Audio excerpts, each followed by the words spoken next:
Book 1, Earth's Core Chapter 13, Profound Improvement. The young maid led Zax to the manor's greenhouse.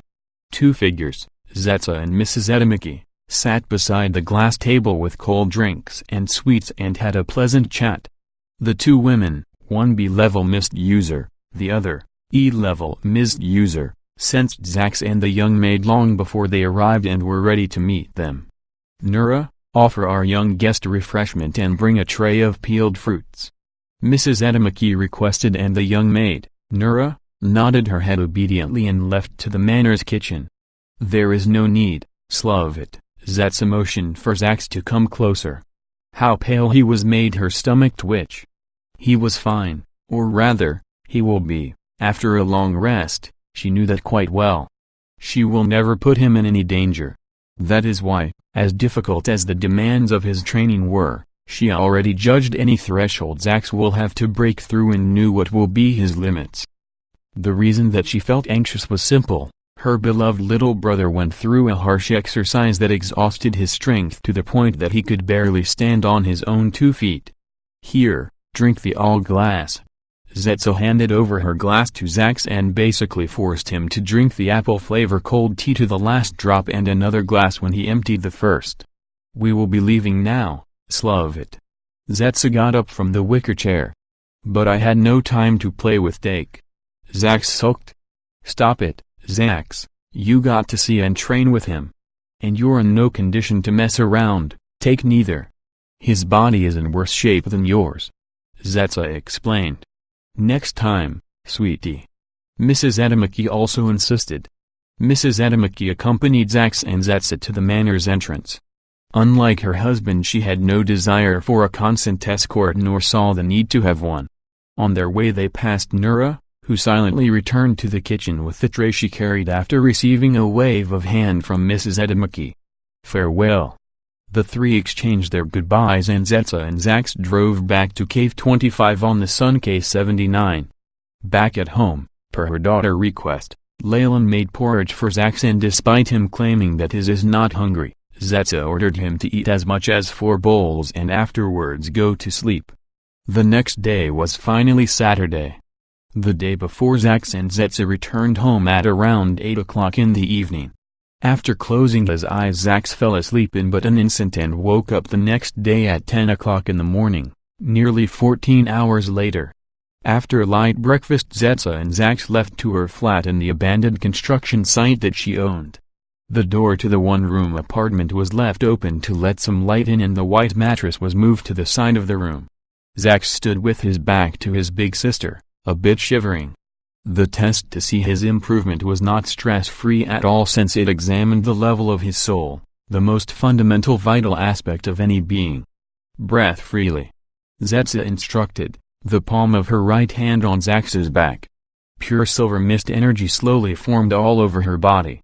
To make it a test and not an assault, she had to have full control over the formation she was about to execute. "Are you ready?" she asked, to be reassured that Zax is prepared to withstand the coming impact of the formation. There was not a second time if he will flinch or misjudge his temperament before the test will instigate. "Yes," Zax answered calmly. Without accepting his response, Zetsa's left hand began to flash with dozens of hand signs. In less than a second a silvery character was created on the back and palm of her left hand. That was the soul pressure formation that she used to check her little brother's progress almost every Saturday for the last 8 months. Zetsa spared Zax a word of warning and struck his head with the palm of her left hand. Right away Zax felt immense pressure passing through his consciousness and colliding with his soul. The pressure came in the form of a tidal wave, but when it hit Zax's soul it immediately dispersed as if it struck against the base of a formidable mountain. Boom. Another wave of pressure followed, bigger than the first one and with greater velocity. But as it struck Zax's soul, the second wave, too, dispersed to nothingness. 2 strikes. Although Zetsa spoke out, Zax could not hear her. Boom. Boom. Boom. Boom. Zax's soul withstood 5 waves of pressure with little difficulties. Boom. Grrr. Zax uttered while clenching his teeth. His eyes were closed and he concentrated on defending his soul, so he was not aware of his physical reaction. On Zax's head, Zetsa's hand shone a little brighter than before. The sixth increase in pressure rubbed his soul. Zetsa stated to herself, and her right hand on the back of Zax's back also appeared glowing.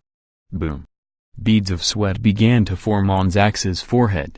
The seventh wave was 7 times bigger and wilder than the first, and its impact with the soul was almost enough to actually push it from its abode in the consciousness. Here come the eighth. Zax bewailed, yet was not ready to yield. 10 waves. 10 waves. An even, round number was his goal. He improved so much in 1 week. For the past 2 months he continually surrendered after the 6th wave, and today made it to the 7th. 3 more. His stubbornness surpassed the dread. Boom. Arg. He withstood the 8th wave, but the impact was worse than getting run over by a vehicle. By now he was panting heavily and held himself up by sheer willpower. Here come the 9th. Zetsa was biting her lips. Still standing after 8 waves. She was the stabilizing force that managed the output of the soul pressure formation, to not discharge a too large level of pressure in one go, but it was up to Zax to decide it when he can take no more, so his soul will not suffer any harm. If she will intervene and break the connection between Zax and the formation, it will create an equal shock to both Zax's body and soul, which will make it hard to explain to their parents how come their little boy is in a coma, even though it is okay since it is only for about a week. Boom. The size and velocity of the 9th wave were horrendous. Facing the wave, Zax's soul was comparable to a small flame striving to survive against a strong wind. And so it happened that, although beaten, Zax's soul indeed survived. Release the pressure to my right hand, Zax. You've done enough. Don't try to take the 10th wave. Zetsa instructed in a firm tone. She allowed him to bear the 8th wave only to be certain of his improvements, which she concluded according to how the 8th wave affected him. Zax heard Zetsa's voice resonating in his consciousness, yet he chose to pay no heed to it. He was so close to achieve his goal, withstanding 10 waves. This ambition formed in his mind only after he took the 5th wave. It was so weak compared to last time that his aspirations doubled. Now, his soul was already in place, and the damage that the 9th wave did it was superficial. 1 more. Zax was determined. Boom. The 10th wave was on a fixed collision course with Zax's soul, much like the other 9. Zax, don't restrict me. Listen to me, or else even if you'll endure this wave I'll never train you again. Zetsa delivered her words as an ultimatum she was fully ready to hold herself up to. Disregard me and you will regret it forever. Big sis. Zax was stunned. At once opening a pathway to Zetsa's mist energy to enter his consciousness. First to block the 10th wave and then to destroy the soul pressure formation's character. Stupid and reckless, that's what you were, Zax. Zetsa scolded. You already know that having your soul move from its place could have adversely effects on your regenerative abilities. Why did you not stop? Zax had no excuse, or rather he could not think of anything in that moment. When Zetsa's mist energy and the 10th wave collided, he could tell that if he insisted and accepted the 10th wave, it could utterly destroy his soul. Realizing his mistake and the ramifications that he almost suffered, Zax was in a state of a shock and panic. Alternatively, because of him losing himself momentarily, Zax could not feel the worn-out state of his body. Reading the frightened expression on her dear little brother's face and seeing how stiff he was, Zetsa had a change of attitude. She composed herself, landed her 2 hands on Zax's shoulders and pulled him to her bosom. Engrossed in his despair, Zax's attention was set on his blurred soul. A pure silver energy, emitting from Zetsa, wrapped his body, and then a sort of comfort began to also fold around his soul. Blood was pumping to his head, his muscles ached, his skin was dry and burned, and his eyes could not open. Despite all of this, Zax succumbed to deep slumber in his big sister arms, with a sense of peace in his heart. Zax woke up on the white mattress, all curled up. A somewhat familiar concentrated sensation on the center of his chest warmed his internals and charged them with vitality. Zetsa was sitting on the other side of the room in a meditative position. Her hair was stuck to her cheeks and neck, and her body was shiny with sweat, Nevertheless, she still smelled good even from afar. She got up on her feet and came to Zach's side. Feeling better now? Yes. Zach rubbed his arms and starched his face. What day it is? He felt like he was asleep for a day or two and was not sure if he that much exhausted himself during the test and ended up resting in his big sister's place for a few days. Zach had a basis for assuming that much. Usually he is so tired after the test, which is meant for F-level misusers at the very least, that right after it is over, Zetsa takes him back home and he falls asleep till the next day. Saturday. You rested for 2 hours. Zetsa replied. 2 hours. But Zach was baffled. What do you expect? From now on you'll improve leaps and bounds. Zetsa's words were not meant to encourage Zach. After she evaluated his limits last week and found that he reached his first threshold, the long-awaited breakthrough was no longer out of sight. Until Zach will reach it, he will only continue to improve, and if he will truly attain it before the appointed time. 9 waves. Zach sprang to his feet and was jumping around, already forgetting the 10th. He did not even have the opportunity to fail.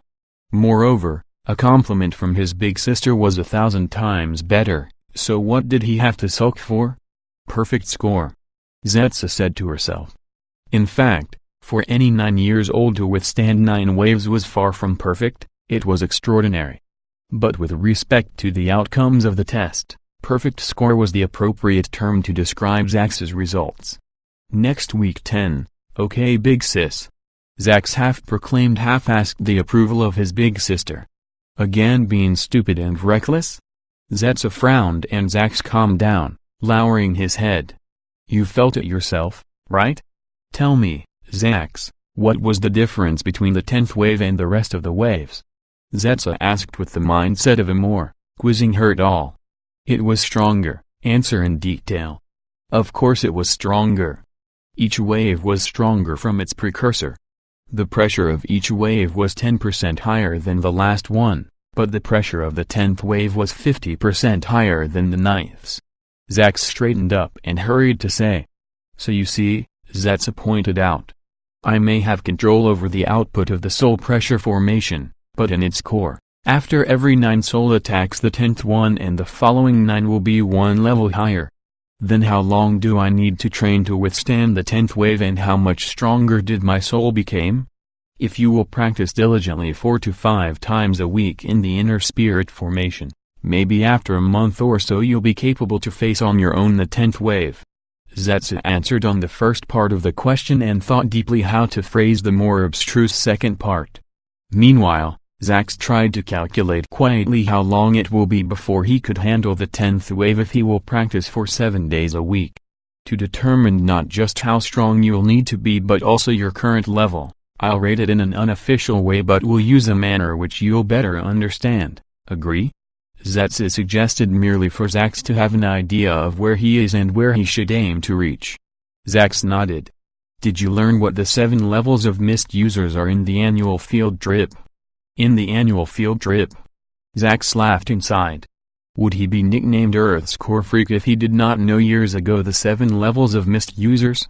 Is there any kid today above the age of 5 who does not know the 7 levels of mist users? To not be scolded again, Zach answered fully. F, E and D are the 3 levels of an Earth's core holder. C is the level of a core breaker. B is like you, Mist Master. He said in awe. A is Mist Lord and S is the highest level, Core Master. He finished with a proud smile on his face. That's right. But to categorize your level, 2 more must be added. Zetsa walked Zach out of the apartment and the both of them leaned on a rusty iron railing. G and H. H, you could say, is the level of an average person who never trained in a soul refining techniques or acquired an Earth's core.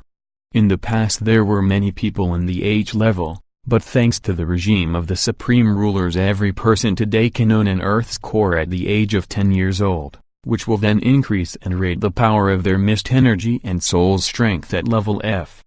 G is the level that most of those who train in soul refining techniques reach after a hectic training regimen.